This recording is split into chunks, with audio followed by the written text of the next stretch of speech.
Jadi ASN itu bukan cita-cita saya. Oh, bukan cita-cita ya. Hoream teh jantan ASN teh.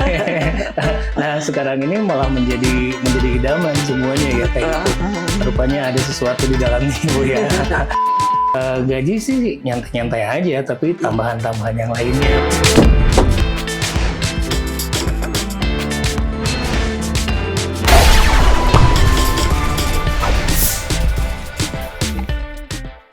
Halo, salam jumpa lagi di Telombong Podcast bersama saya Arif Wijaya yang selalu senantiasa kita akan membawakan masalah-masalah sosial yang cukup menarik, cukup unik dan enak untuk disimak mudah-mudahan.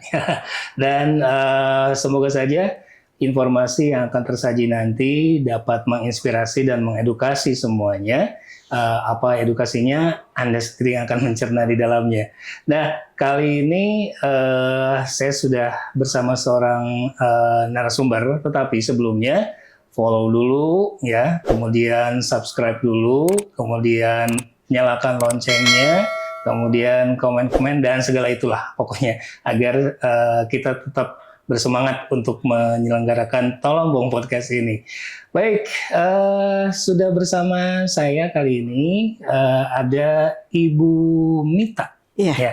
betul. Kumadamang Ibu. Saya alhamdulillah. Ibu Mita ini seorang yang bertugas sebagai ASN, ya ASN. Betul. Kenapa Ibu Mita jadikan narasumber ini? Ada yang menarik di dalamnya. Nanti saja kita ungkap ya. Sebelumnya kita tanya-tanya dulu nih, kenapa kok jadi ASN, Bu? Kenapa jadi ASN?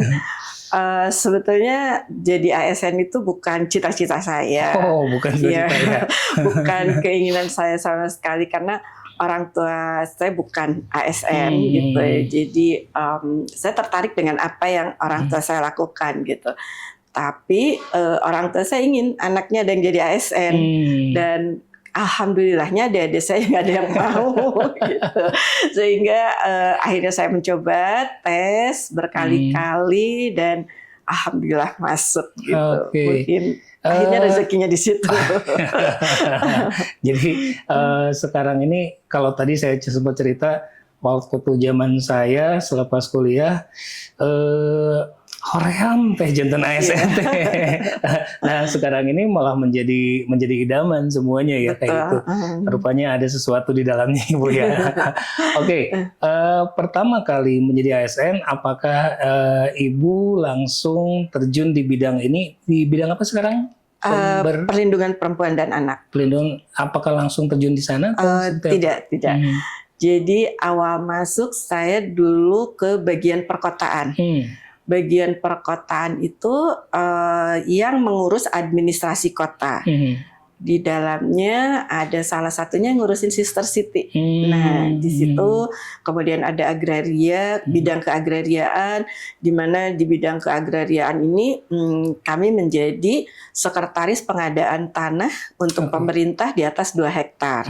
Kemudian ada satu lagi subbag administrasi kota. Salah satunya yang mengurusi izin usaha. Ya, itu. Kebetulan saya saat itu ada di bidang di subbag agraria. Ya, jadi ngurusin pembebasan lahan gitu. Kemudian setelah itu saya pindah ke Dinas Pasar. Di situ saya menjadi ada di bidang perencanaan pembangunan pasar gitu. Kemudian setelah itu saya pindah ke bagian ekonomi. Lama di bagian ekonomi mengurusi administrasi BUMD karena Kota Bandung punya beberapa BUMD gitu. Setelah itu saya menjadi Kasubag Keuangan dan Program. Kemudian barulah pindah ke waktu itu namanya Badan Pemberdayaan Perempuan dan Keluarga Berencana. Saya ditempatkan di UPT-nya. Saat itu namanya UPT P2TP2, Unit Pelaksana Teknis Pemberdayaan Perempuan dan Anak. Kemudian perubahan struktur organisasi Perlindungan Perempuan dan Anak menjadi lembaga tersendiri, namanya Dinas Pemberdayaan Perempuan dan Perlindungan Anak. Saya masih tetap di UPT-nya gitu. Panjang juga ceritanya. Saya sekarang namanya berganti menjadi UPT DPPA, Unit Pelaksana Teknis Daerah Perlindungan Perempuan dan Anak. Saya di sini sudah kurang lebih 10 tahun. Iya. Kalau melihat dari perjalanan Ibu menjadi ASN ini, latar belakang pendidikan Ibu sebenarnya apa? Nah tadi karena ingin jadi anak soleh,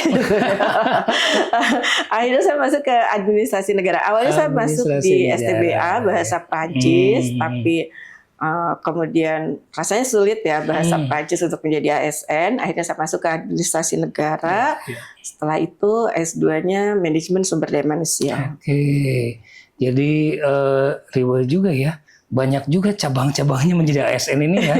Banyak garapan dan banyak hal-hal yang mesti dipelajari dalam mungkin Ibu ya. Dari tadi pembebasan tanah itu turun ke lapangan langsung atau kayak gimana Bu? Iya betul, turun ke lapangan. Iya, kami harus mengukur, menghitung banyak hal yang harus dilakukan. Luar biasa. Nah, masuk ke pemberdayaan perempuan dan perlindungan anak. Iya. Bisa menceritakan bagaimana sih gambaran pekerjaan di bidang ini? Dinas Pemberdayaan Perempuan dan Perlindungan Anak itu atasnya kementeriannya Kementerian Pemberdayaan Perempuan dan Perlindungan Anak. Jadi banyak sekali tugasnya, bagaimana perempuan itu bisa berdaya, bagaimana hak-hak anak itu bisa terpenuhi, bagaimana perempuan dan anak itu bisa terlindungi ketika hak-haknya diganggu ya, diusik gitu ya. Nah seperti itu, kurang lebihnya seperti itu. Ini berbeda dengan bidang sosial ya Bu ya, tersendiri. Dinas sosial, sebetulnya beririsan. Kalau dinas sosial mungkin semua warga begitu dipegang oleh dinas sosial, laki-laki, perempuan gitu dengan macam-macam halnya gitu. Nah, kalau kami hanya perempuan dan anak gitu.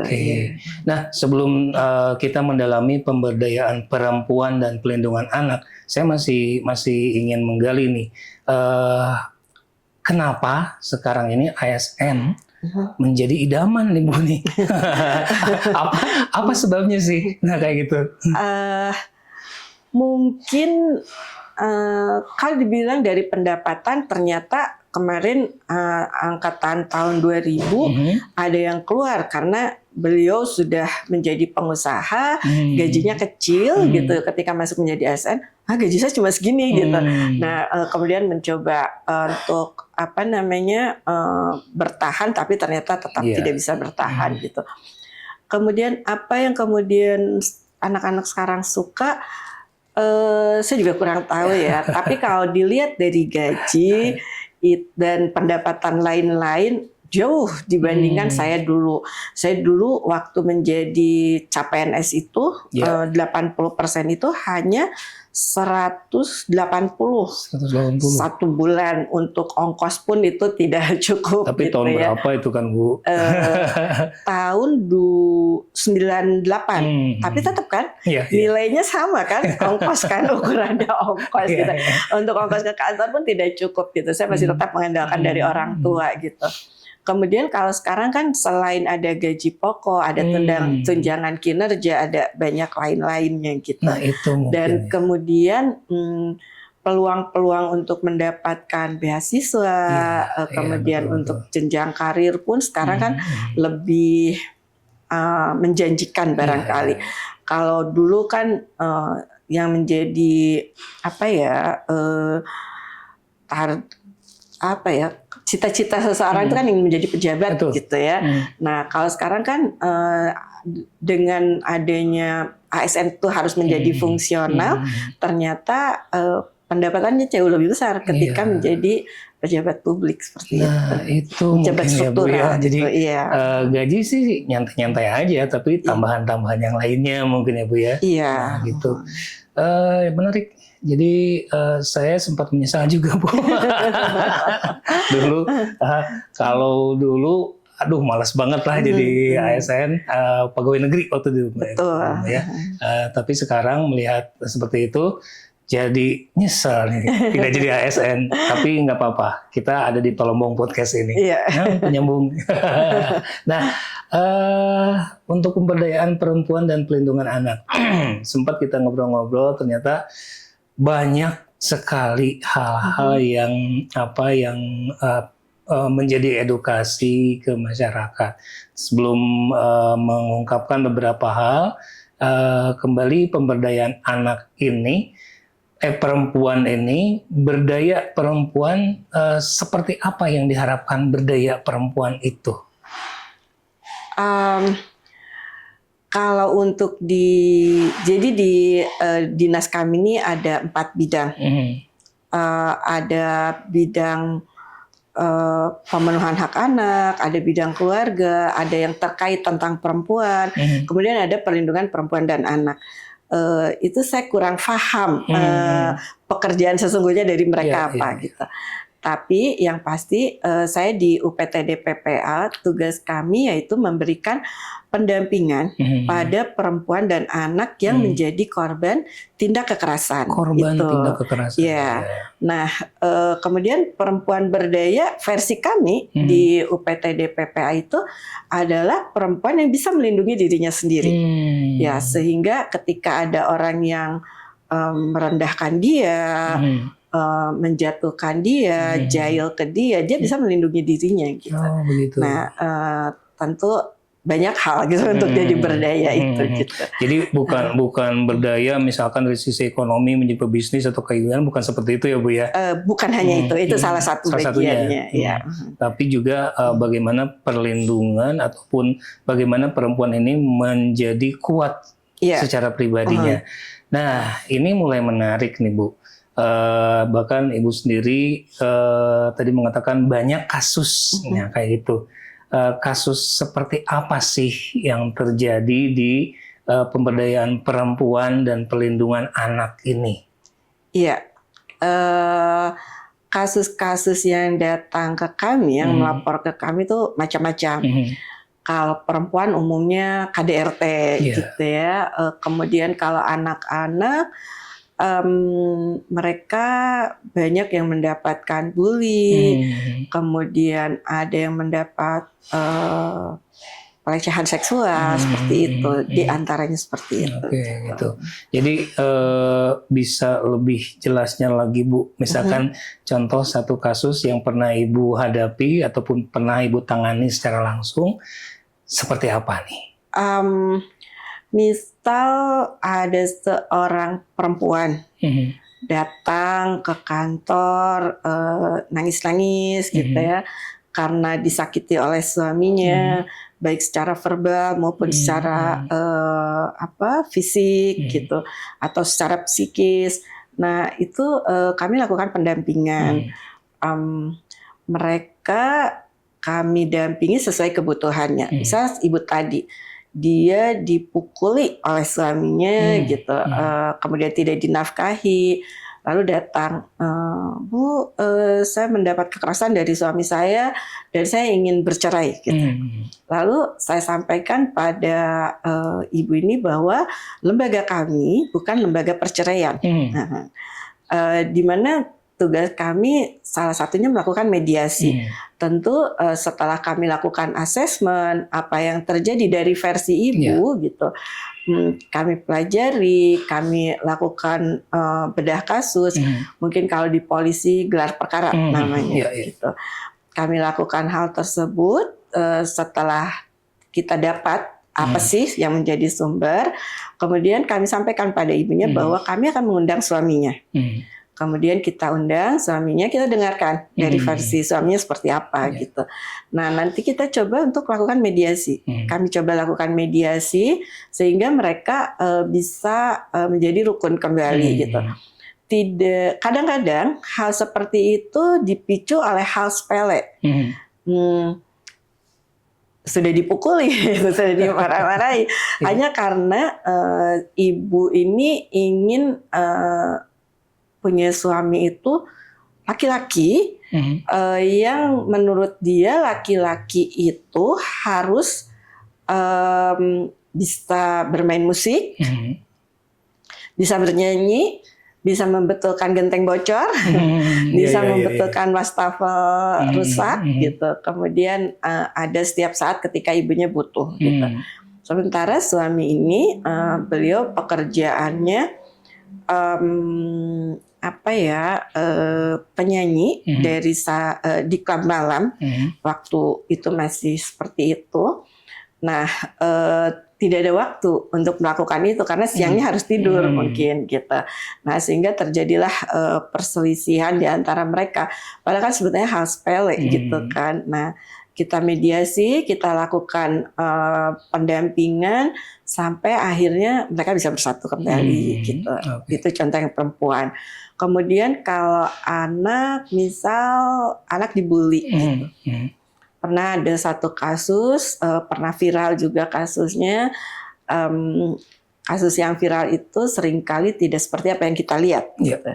Nah, anak ini dibully karena padahal sebetulnya mah heureuy gitu. Tapi masyarakat luas melihatnya bukan heureuy gitu. Nah, kami lakukan pendampingan untuk anak-anak itu.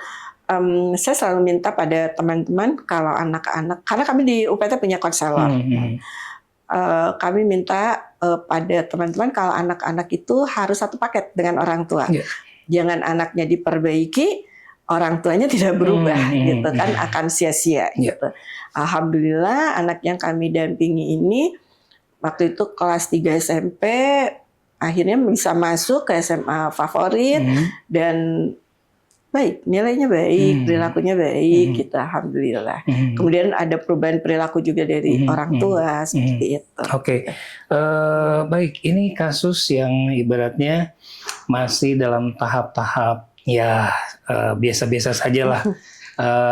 Ada nggak kasus yang benar-benar gitu loh, ibu mengurusinya itu sampai, waduh, terbawa perasaan atau misalkan sampai stres lah atau sampai depresi lah misalnya kayak gitu, ada nggak Bu yang seperti itu? Semua kasus unik ya sebetulnya. Kalau hati kita ikut masuk, tentu semua kasus juga akan jadi PR gitu. Baru kemarin saya bertemu dengan seorang teman, jadi seorang teman datang ke kantor. Kemudian pas hari itu, hari pertama beliau pensiun. Saya tanya, gimana rasanya pensiun? Wah, lega katanya gitu. Saya aja yang kerjaannya tidak dibawa ke rumah, rasanya leganya luar biasa. Apalagi kamu katanya kerjaannya selalu dibawa ke rumah. Yang dibawa ke rumah kan perasaannya ya.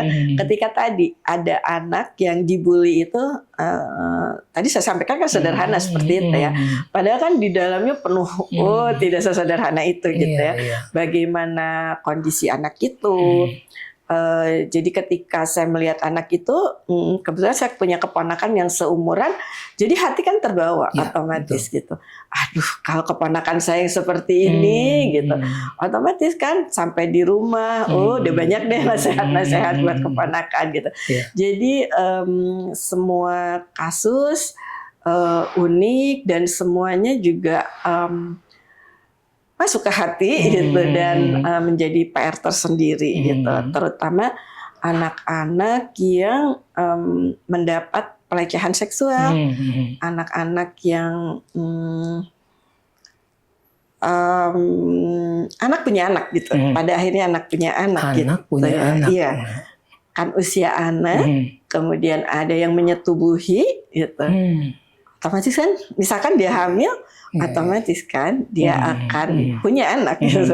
Padahal sudah dia masih kondisinya anak gitu. Jadi dia sedang jalan pulang sekolah, tiba-tiba ada yang membekap dari belakang dengan sapu tangan, kemudian dia pingsan. Setelah pingsan, dia melihat, kenapa ya baju saya kancingnya terbuka gitu.